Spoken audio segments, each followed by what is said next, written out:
Hey everyone, and welcome to another Marks & Crafts build video. Today I'm going to be building the Figurerise amplified Dukemon or Gallantmon from Digimon Adventure 3. Or Digimon Tamers, whichever the third season's called. Basically this is another Digimon amplified kit where they've taken the original design, sort of sharpened it up a bit, made it a little more mecha, and they're roughly the same size as a Master Grade Gundam figure. And probably sits somewhere between high grade and master grade in terms of how complicated the build actually is. Now pretty much each of these kits so far has had some sort of gimmick. Imperial Dramon before, for example, had the transformation feature. War Greymon originally just looked cool, but you could take off the shield on his back and you could take off the claws and create your own sort of modular weapons. And Gurumon could take out his wings and form a blade. Machine Dramon haven't built yet, don't really know the gimmick. And Gallantmon in this case, his shield and his lance are a little different to how you might think they are. But generally for this one, it's not a full custom paint job like I did on other things. It is just some detail paint to fix up a lot of the stuff that are stickers, as well as fix up some of the colour inaccuracies that aren't solved by stickers. For example, on the completed kit, on his main chest piece, the gold trim around the top, as well as sort of the reds on the sides, those don't even come as stickers. You need to repaint that entirely. I used a mix of gold and black Gundam markers for details, as well as Tamiya enamel red. So for the main head, a lot of these details are meant to be stickers. They are stickers with edges, so it makes everything look very awkward. So it's something that you kind of need to paint. So I painted all the teeth details on the crest, I painted the gold of the inner crest, painted the background black, cleaned everything up with some enamel thinner, or you can use the Gundam marker eraser. Just be very careful, don't want to damage the paint that you just put on and everything like that.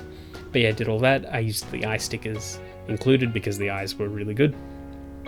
And then other areas that you need to fix up, I used Gundam marker chrome for his belt. You can use silver or anything, or grey, whatever works really. I also cleaned up and painted a lot of the sort of belts and other details that you find on his chest.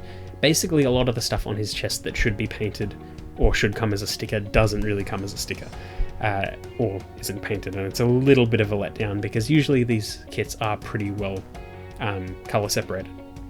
So that's a bit of a shame. But once you clean everything up, detail it up with a little bit of panel lining and everything like that, Gallantmon probably has one of the best detailed profiles of any of the amplified kits so far. It also helps that Gallantmon is one of my favourite Digimon of all time, so I'm pretty biased. But he looks amazing. At a glance, he looks like Gallantmon. Go in for further detail, you see all the little bits and bobs that make him an amplified kit. Whereas some of the other ones, like for example, Imperial Dramon, he does look like Imperial Dramon, but a lot of liberties had been made for his new design. Whereas Gallantmon at a glance looks like Gallantmon. Even if he isn't pure white, he's more like a pearlescent greyish white sort of look, which suits him really well in this. But just going through the figure, articulation is pretty limited. You do get a base you get a little articulated base for the shield to help support him, because the shield is very, very heavy and really weighs down the entire figure. It's pretty much, the shield weighs about as much as the figure without the shield, to give you an idea. So you need to use the base to prop him up.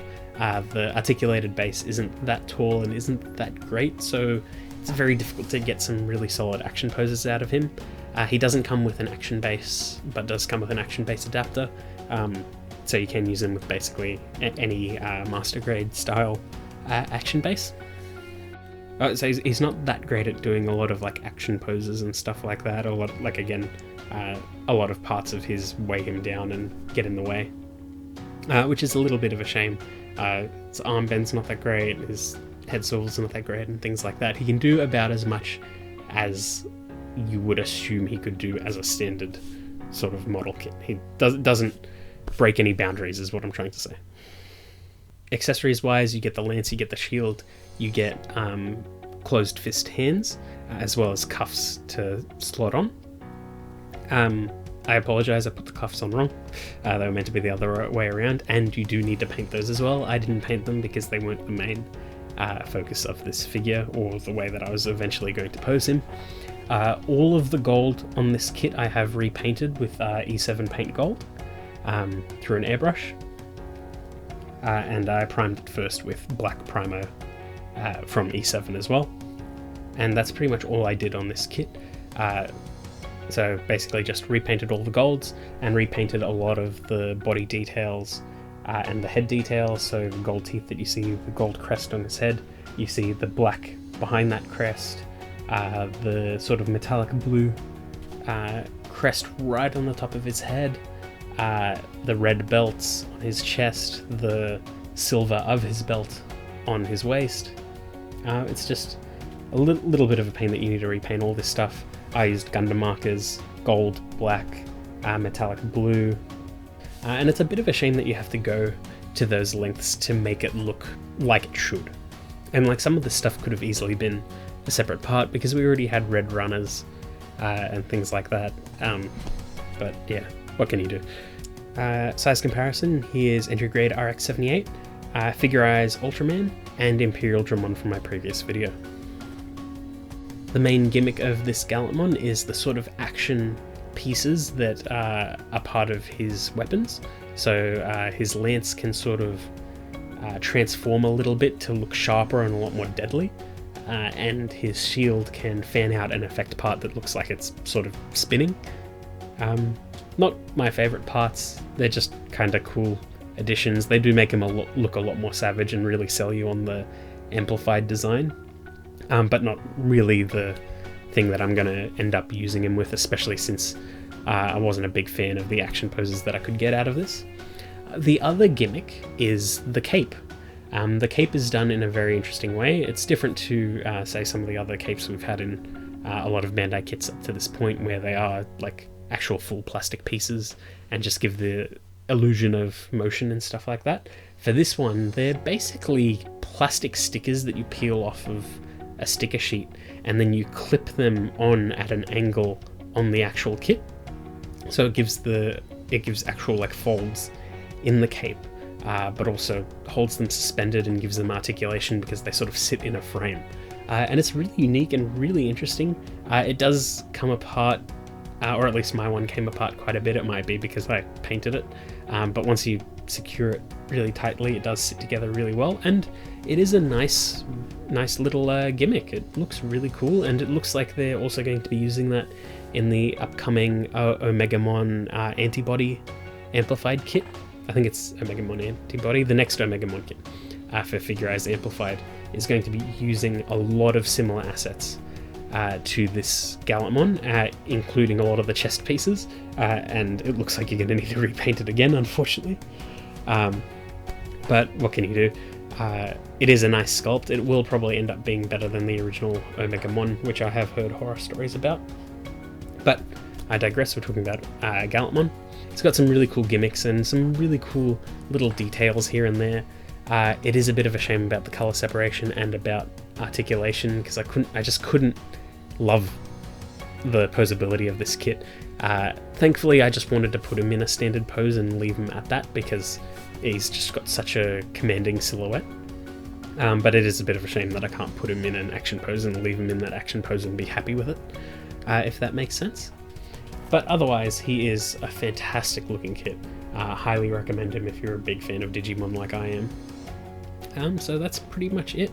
I didn't do a full custom of this, but I think little details here and there, fixing up a lot of the color correcting sticker areas and things like that is all a part of this hobby, and you can paint as much or as little as you want of these kits.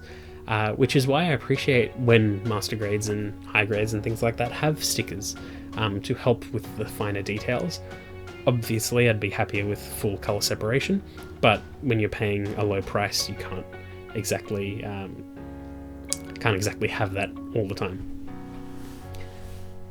But generally, I like that a lot of this stuff is always an option, and that's what I'm getting at. It's a hobby that takes all skill levels, all ages, and just really opens it up to them. Sometimes you need to pay a lot of shipping and tax, but that's another part of the hobby. But yeah, I hope you enjoyed this video. Let me know what you thought of it in the comments below, and I hope to see you all next time.